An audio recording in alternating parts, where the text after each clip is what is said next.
여러분, 혹시 기차역만 생기면 동네가 무조건 대박 난다고 생각하시나요? 지금부터 소개해드릴 이야기는 그런 상식을 산산조각 내는 충격적인 현실입니다. 해돋이 명소로 유명한 정동진, 이곳에 KTX가 들어오면 황금빛 미래가 펼쳐질 거라 모두가 믿었습니다. 하지만 지금 정동진의 상가들은 텅텅 비어 있고요. 사람들은 오히려 더 빠르게 이곳을 빠져나가고 있습니다. 기차가 들어왔는데 왜 동네는 더 죽어가는 걸까요?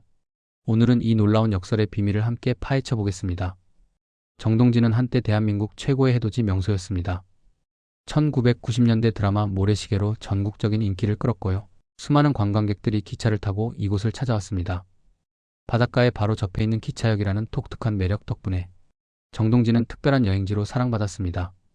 새해가 되면 일출을 보러 오는 사람들로 역과 해변이 발 디딜 틈 없이 붐볐죠. 지역 상인들도 활기가 넘쳤습니다. 숙박업소며 식당이며 카페들이 하나둘 들어서기 시작했고요. 정동진은 작지만 알찬 관광 도시로 성장해 나갔습니다. 그러던 2020년 정동진에 드디어 KTX가 들어왔습니다. 강릉선 KTX가 개통되면서 서울에서 정동진까지의 시간이 획기적으로 단축된 겁니다. 과거에는 무궁화호를 타고 5시간 넘게 덜컹거려야 도착했다면 이제는 2시간 만에 쌩하고 도착할 수 있게 된 거죠. 누가 봐도 대박날 조건이었습니다. 지역 주민들은 환호했고요. 부동산 가격도 들썩였습니다. 상인들은 더 큰 가게를 준비했고요. 투자자들은 건물을 사들이기 시작했습니다. 모두가 황금빛 미래를 꿈꿨습니다. 그런데 시간이 지나자 이상한 일이 벌어지기 시작했습니다. 관광객 수는 늘어났는데요. 정작 정동진에서 돈을 쓰는 사람은 오히려 줄어든 겁니다. 사람들은 KTX를 타고 정동진에 내려서 해돋이만 보고는 곧바로 다시 기차를 타고 강릉으로 올라가 버렸습니다.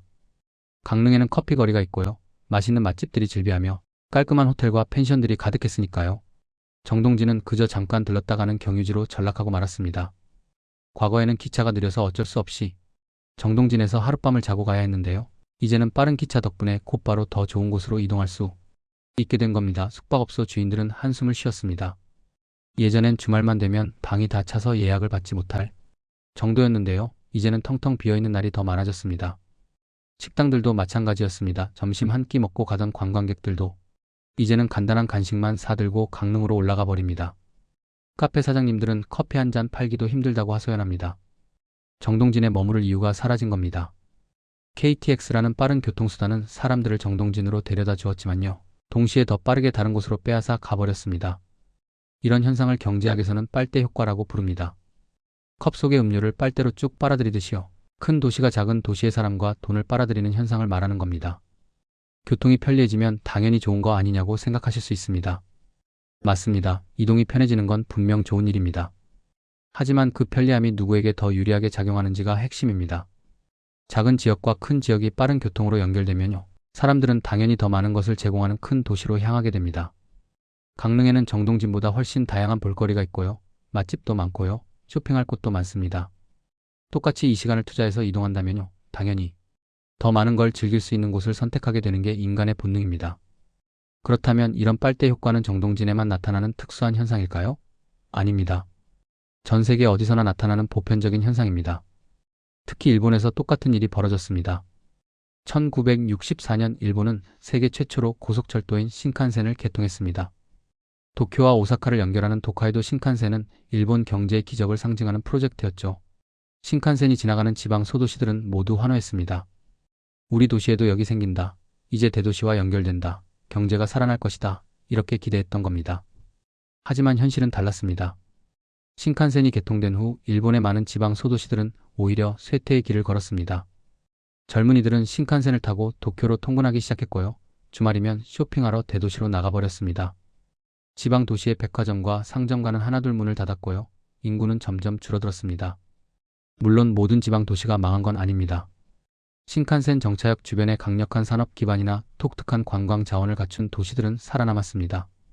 하지만 그저 역만 생겼을 뿐 특별한 매력이 없는 도시들은 빠르게 쇠락했죠. 일본은 이 과정을 통해 지방 소멸이라는 아픈 경험을 했습니다. 지금도 일본 곳곳에는 텅 빈 상가와 폐가가 즐비합니다. 한국도 똑같은 길을 걷고 있습니다. 2004년 KTX가 개통된 이후 지방 도시들의 명암이 극명하게 갈렸습니다.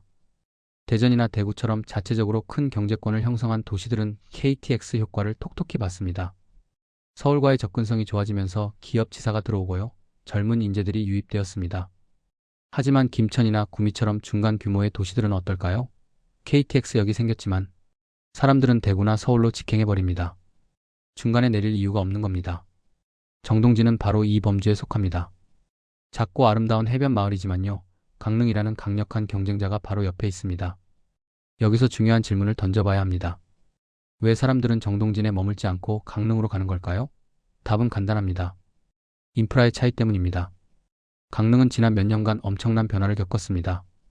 2018년 평창 동계올림픽을 계기로 KTX가 개통되었고요. 이후 젊은 층을 겨냥한 세련된 카페와 레스토랑들이 우후죽순 생겨났습니다.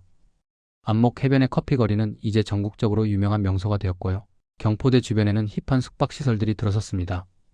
강릉은 단순한 관광지를 넘어 하나의 라이프 스타일을 제공하는 도시로 진화한 겁니다. 반면 정동진은 어떨까요? 1990년대 모래시계 드라마의 향수에 머물러 있습니다. 물론 해돋이는 여전히 아름답습니다. 하지만 해돋이만으로는 부족합니다. 관광객들은 아름다운 풍경만 원하는 게 아니라요. 그곳에서의 경험과 추억을 원합니다. 맛있는 음식을 먹고 싶고요. 감각적인 공간에서 사진을 찍고 싶으며 편안하게 쉴 수 있는 숙소를 원합니다. 정동진은 이런 수요를 충족시켜주지 못했습니다. 변화와 혁신 없이 과거의 명성에만 기대다가 시대에 뒤처진 겁니다. 그렇다면 정동진은 완전히 끝난 걸까요? 희망이 아예 없는 걸까요? 꼭 그렇지만은 않습니다. 변화의 여지는 항상 존재합니다.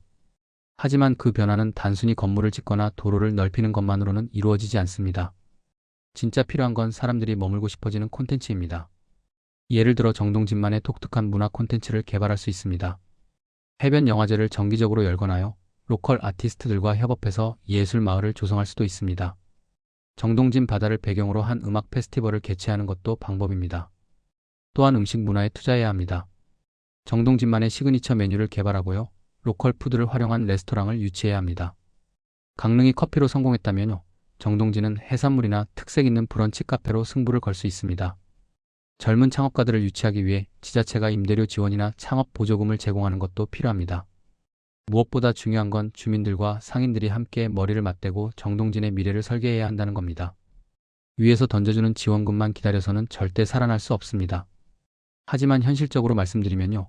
이런 변화를 이루기는 매우 어렵습니다. 왜냐하면 이미 인구 구조 자체가 변하고 있기 때문입니다. 한국의 생산 가능 인구, 즉 일하고 소비할 수 있는 15세에서 64세 인구는 급격히 줄어들고 있습니다. 특히 지방에서 이런 현상이 두드러집니다. 젊은이들은 일자리를 찾아 수도권으로 떠나고요. 남은 건 고령 인구뿐입니다. 고령 인구가 많다는 건 소비가 줄어든다는 의미입니다. 노인들은 젊은이들만큼 돈을 쓰지 않습니다. 당연한 겁니다. 은퇴 후에는 수입이 줄어드니까요. 인구가 줄어드는 지역에 아무리 좋은 인프라를 깔아도 소용이 없습니다. 도로를 넓히고 역을 짓고 공원을 조성해도요. 사람이 없으면 그 모든 게 무용지물입니다.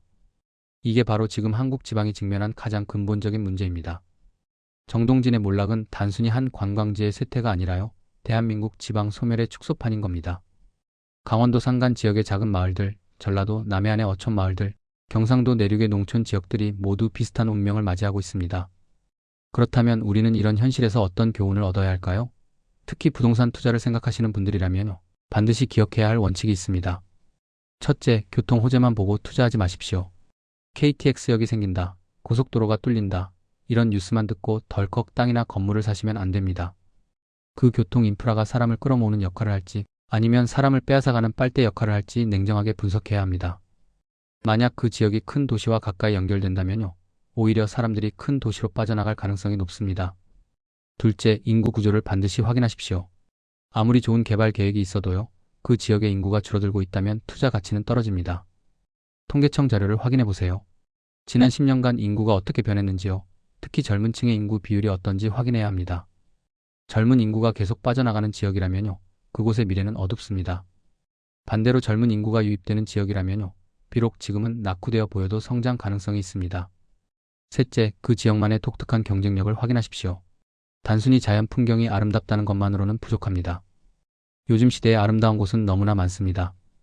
SNS를 열어보면 전국 방방곡곡 예쁜 장소들이 넘쳐납니다. 경쟁력이란 다른 곳에서는 경험할 수 없는 무언가입니다. 특별한 산업이 있거나요, 독특한 문화가 있거나, 뛰어난 교육 인프라가 있거나, 혁신적인 스타트업 생태계가 조성되어 있어야 합니다. 이런 요소 없이 교통 호재만으로 지역이 발전하는 시대는 끝났습니다. 넷째, 주변 경쟁 지역과 비교하십시오. 정동진의 경우 강릉이라는 강력한 경쟁자가 있습니다. 아무리 정동진이 발전하려 해도요, 바로 옆에 더 크고 더 매력적인 도시가 있다면 이기기 어렵습니다. 부동산 투자를 할 때도 마찬가지입니다. 그 지역이 주변 도시들과 비교해서 어떤 위치에 있는지 파악해야 합니다. 만약 주변에 훨씬 강력한 도시가 있다면요, 빨대 효과의 희생양이 될 확률이 높습니다. 다섯째, 지자체의 실행력을 확인하십시오. 계획만 화려하고 실제로는 아무것도 실행하지 못하는 지자체가 많습니다.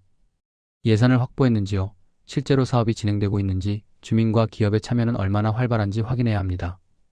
지자체 홈페이지만 보지 마시고요, 실제로 그 지역을 방문해 보세요.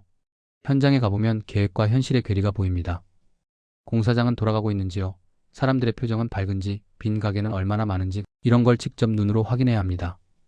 진짜 부자들은 이런 원칙을 철저히 지킵니다. 그들은 남들이 환호할 때 냉정을 유지하고요, 데이터와 팩트에 기반해서 판단합니다. 뉴스 헤드라인에 현혹되지 않습니다. 정동진 KTX 개통이라는 뉴스를 봤을 때요, 대부분의 사람들은 대박이라고 생각했지만 진짜 고수들은 빨대 효과를 예상했을 겁니다. 그래서 정동진이 아니라 강릉에 투자했을 가능성이 높습니다. 결과적으로 강릉 부동산은 크게 올랐고요, 정동진은 제자리 걸음을 했습니다. 물론 모든 투자에는 위험이 따릅니다. 아무리 완벽하게 분석해도 예상치 못한 변수는 언제나 존재합니다. 하지만 최소한 기본적인 원칙을 지킨다면요, 큰 손해는 피할 수 있습니다. 정동진의 사례가 우리에게 던지는 메시지는 명확합니다. 겉으로 보기에 좋아 보이는 호재 뒤에는 때로 잔인한 현실이 숨어 있다는 것입니다. 기차가 들어온다고 무조건 좋은 게 아니라는 겁니다. 때로는 그 기차가 돈과 사람을 실어 나르는 빨대가 될 수 있습니다. 지금 이 순간에도 전국 곳곳에서 비슷한 일들이 벌어지고 있습니다. 신규 철도 노선이 발표되고요, 신도시 개발 계획이 나오며 산업단지 조성 뉴스가 쏟아집니다. 이런 뉴스를 접할 때마다 우리는 한 번 더 생각해야 합니다. 이게 진짜 기회인지 아니면 함정인지 말입니다. 정동진이 우리에게 남긴 교훈을 잊지 마십시오. 호재의 이름 뒤에 숨은 본질을 꿰뚫어보는 눈을 가지십시오. 그것만이 위기 속에서 여러분의 소중한 자산을 지키는 유일한 방법입니다. 오늘 제가 전해드린 정동진의 이야기와 경제적 통찰이 여러분의 투자 판단에 작은 도움이라도 되었기를 진심으로 바랍니다. 세상에는 겉으로 보기에 황금처럼 빛나는 기회들이 많습니다. 하지만 그 빛 뒤에 어떤 그림자가 숨어 있는지 반드시 확인하십시오. 데이터를 읽고요, 현장을 확인하며 냉정하게 판단하는 습관을 길러야 합니다. 그것이 바로 진정한 부를 쌓는 첫걸음입니다. 이 영상이 여러분께 도움이 되셨다면 구독과 좋아요, 그리고 알림 설정 부탁드립니다. 여러분의 작은 관심 하나하나가 더 깊이 있고 날카로운 분석 콘텐츠를 만드는 큰 힘이 됩니다. 댓글로 여러분의 생각을 자유롭게 나눠주세요. 여러분은 정동진의 미래를 어떻게 보시나요? 혹시 비슷한 경험을 하신 적이 있으신가요? 여러분의 이야기를 듣고 싶습니다. 지금 이 순간에도 시장의 돈은 쉼없이 흐르고 있습니다. 그 거대한 흐름을 읽어내는 해안을 함께 기워나갑시다. 저는 더 날카롭고 유익한 분석으로 다시 찾아뵙겠습니다. 끝까지 시청해주셔서 정말 감사합니다.